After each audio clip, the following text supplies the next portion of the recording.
तो अब एक तरफ देश में मौलाना वर्सेस मौलाना की जंग छिड़ी हुई है, तो इन सब के बीच मौलाना मदनी घिरते हुए नजर आ रहे हैं, क्योंकि घेराव एक तरफ से नहीं बल्कि हर तरफ से किया जा रहा है। मौलाना एक तरफ से मदनी पर हमलावर हैं, तो वहीं दूसरी तरफ से जैन और हिंदू धर्मगुरु भी मदनी को सही और गलत का फर्क समझा रहे हैं। बात करते हैं, अरे इस भारत देश के राष्ट्रपति हुए एपीजे अब्दुल कलाम, इस भारत देश के जो है राष्ट्रपति हुए हैं, तो ऐसे के अंदर जो है इस तरह की बात करना ये बचकाना बात है। और ये वैसी बात तो उन्होंने जब रामलीला मैदान में भी की थी, तब मुझे जवाब देने का मुझे खड़ा होना पड़ा था उस सर्वधर्म सम्मेलन में। ये देश में एक ही कहना चाहूंगा, ये देश अब्दुल कलाम को राष्ट्रपति बनाता है क्योंकि वो राष्ट्र के भक्त हैं। मदनी साहब को दिखाई नहीं पड़ता है कि इस देश का राष्ट्रपति अब्दुल कलाम साहब हुए। आप उस तरह का भाव तो रखो राष्ट्र के प्रति। हम आपको सिर पर बिठाएंगे। यदि आप डॉक्टर बनकर के बम फोड़ेंगे तो फिर शठे शाठ्यम समाचरित, फिर हम आपको आपके साथ उसी तरह से पेश आएंगे। हम कायर नहीं हैं, हम केवल सहन कर रहे हैं। इसका मतलब हम कायर नहीं हैं। महाभारत की लड़ाई इसी देश ने लड़ी है।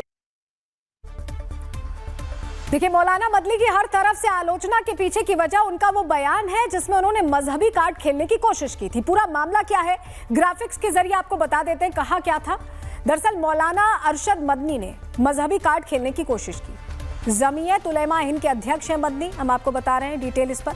22 नवंबर को दिल्ली में एक प्रेस कॉन्फ्रेंस में उन्होंने ये बयान दिया। कहा कि भारत में मुसलमान वीसी भी नहीं बन सकते। वाइस चांसलर अल फलाह के समर्थन में मौलाना मदनी यहाँ ये बयान देते दिखाई दिए। लेकिन मौलाना मदनी के खिलाफ आए बाकी मौलाना अहमद इलियासी ने बयान की निंदा की। कहा कि अराजकता फैलाने वाले आतंकवाद का समर्थन कर रहे हैं। बीजेपी ने इसे आतंकी बचाओ जमात बताया। कांग्रेस ने समर्थन किया एनएचआरसी के कानूनगो ने इसे रेडिकल बताया।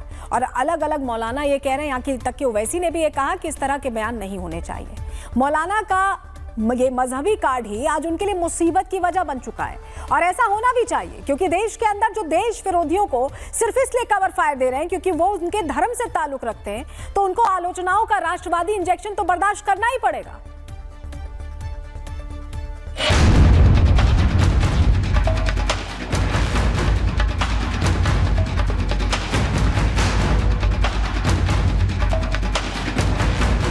आतंकवादियों और इस्लामिक जिहादियों को कवर फायर देने वाले मौलाना अरशद मदनी के बयान पर देश में घमासान मचा हुआ है। दिल्ली में धमाका करने वाले आतंकियों के लिए मदनी ने हमदर्दी जताई, लेकिन जान गंवाने वाले परिवारों को सांत्वना वाले 2 शब्द नहीं निकले।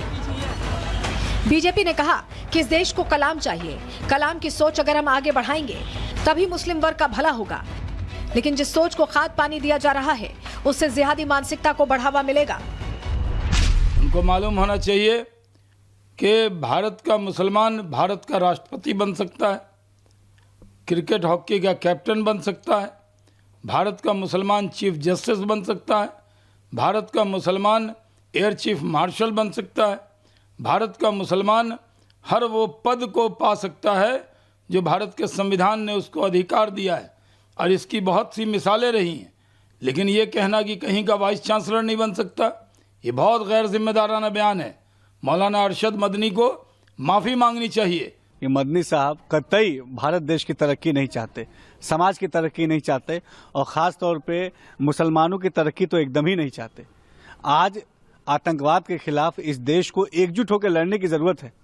ऐसे समय में मौलाना साहब के ऐसे बयान साफ दर्शाते हैं कि उनको आतंकवाद को रोकने में कहीं कोई उनको इंटरेस्ट नहीं है, मुसलमानों को सही दिशा में आगे ले जाने में कहीं उनको इंटरेस्ट नहीं है। अगर उनको इंटरेस्ट होता, जो उनकी बातें अगर आप सुनेंगे, उनकी बातों में कहीं कोई तथ्य नहीं है। वो कह रहे हैं कि आज भारत देश में कोई मुस्लिम वीसी नहीं है, तो उनको जागना चाहिए। मौलाना साहब को ये बताना चाहिए, उनके आसपास के जो लोग हैं उनको ये बताना चाहिए कि आज भारत देश में कई ऐसी यूनिवर्सिटियां हैं, सेंट्रल की, स्टेट की, प्राइवेट यूनिवर्सिटियां, जहां मुस्लिम समाज के वाइस चांसलर्स हैं और वो मुस्लिम समाज को सही दिशा में शिक्षा दे के आगे बढ़ाने का काम कर रहे हैं। भारत में मुस्लिम कई राज्यों में मुख्यमंत्री, राज्यपाल, केंद्रीय मंत्री के पदों पर रह चुके हैं। आज भी पुलिस और प्रशासनिक और सरकारी नौकरियों में अहम पदों पर हैं। इतना ही नहीं, भारत के पहले शिक्षा मंत्री अब्दुल कलाम आजाद, राष्ट्रपति जैसे सर्वोच्च पद पर अब्दुल कलाम और जाकिर हुसैन आसीन रह चुके हैं। फिर मदनी ने भला ये कैसे कह दिया कि भला कोई मुसलमान आज किसी यूनिवर्सिटी का वाइस चांसलर नहीं बन सकता। क्या बात है कि आज दुनिया का मुसलमान एक आदमी न्यूयॉर्क का मेयर बन सकता है, ममदानी लंदन के अंदर मेयर बन सकता है, एक खान हिंदुस्तान के अंदर किसी मुस्लिम यूनिवर्सिटी का कोई आदमी वाइस चांसलर नहीं बन सकता, और अगर बनेगा तो आजम खां की तरह जेल के अंदर जाएगा, इकबाल की तरह औलाद जेल में डाल दी जाएगी। आज देख लीजिए अल-फलाह का क्या हो रहा है, जेल में पड़ा हुआ है और कितने साल जेल के अंदर गुजरते हैं नहीं जानता कोई आदमी। कौम, गवर्नमेंट मुल्क की आजादी के बाद इस पर लगी हुई है कि मुसलमान को सर नहीं उठाने देना है। आज उसका नतीजा है कि लोग ये कहते हैं कि मुसलमान के अंदर लीडर चाह रहे। क्या कहते हो तुम? मुसलमान कौम को बांझ थोड़ी है, अगर नहीं थी तो वहां कैसे बन गए? जिस अल-फलाह और उसके संस्थापक का मदनी समर्थन कर रहे हैं, उसी अल-फलाह में दिल्ली में खूनी खेल की साजिश रची गई। यहीं के जिहादी डॉक्टर्स 13 मासूम लोगों की हत्या के जिम्मेदार हैं। मदनी को यह सब नहीं दिख रहा है। पूरी दिक्कत उनके मजहबी चश्मे से है। कट्टरपंथियों की समर्थक रही कांग्रेस सियासी माइलेज के चक्कर में अल-फलाह के आतंकियों के बचाव में खड़ी है। अब एक तरफ भाईजान बनाम मौलाना की जंग छिड़ गई है, तो वहीं दूसरी तरफ मौलानाओं का एक वर्ग सीएम योगी आदित्यनाथ का भी फैन बन चुका है। मौलाना शहाबुद्दीन ने खुलकर कह दिया है कि आजम खान को योगी ने उनके जुल्म की सजा दी। सुनिए सर।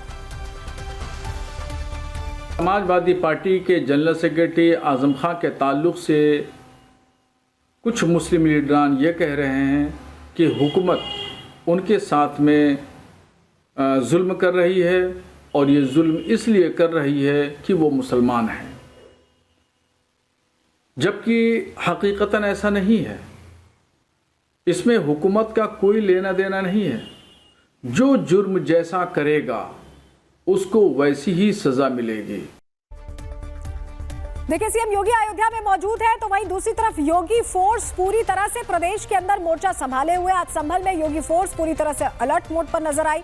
दरअसल बीते साल हुई संभल हिंसा को आज 1 साल पूरा हो चुका है, और इस मौके पर पुलिस भी पूरी तरह से मुस्तैद रही। आप फ्लैग मार्च की तस्वीरें देख रहे हैं जो संभल में की गई। अब एक तरफ योगी फोर्स कट्टरपंथियों को कंट्रोल करने में लगी हुई है, तो वहीं दूसरी तरफ बिजनौर का एक युवा एक वीडियो में AK-47 लहराता हुआ योगी फोर्स की नजरों में आ चुका है। ये वीडियो साउथ अफ्रीका का है और इसमें दिखने वाला युवक यूपी के बिजनौर का बताया जा रहा है, जो अब योगी की नजर में आ चुका है। अयोध्या में राम का काम पूरा करने सीएम योगी इस AK-47 लवर का पुख्ता इलाज अब इसके बाद करने वाले हैं। तो वहीं दूसरी तरफ फरीदाबाद में जांच एजेंसियों को एक संदिग्ध मदरसा मिला है। यह मदरसा डॉक्टर गैंग का ही बताया जा रहा है, और इसमें आतंकी गतिविधियां होने का भी शक जाहिर किया जा रहा है। उसी मदरसे की तस्वीर हम आपको दिखा रहे हैं। इस अंडरग्राउंड मदरसे की पूरी जानकारी आपको ग्राफिक्स के जरिए दे देते हैं।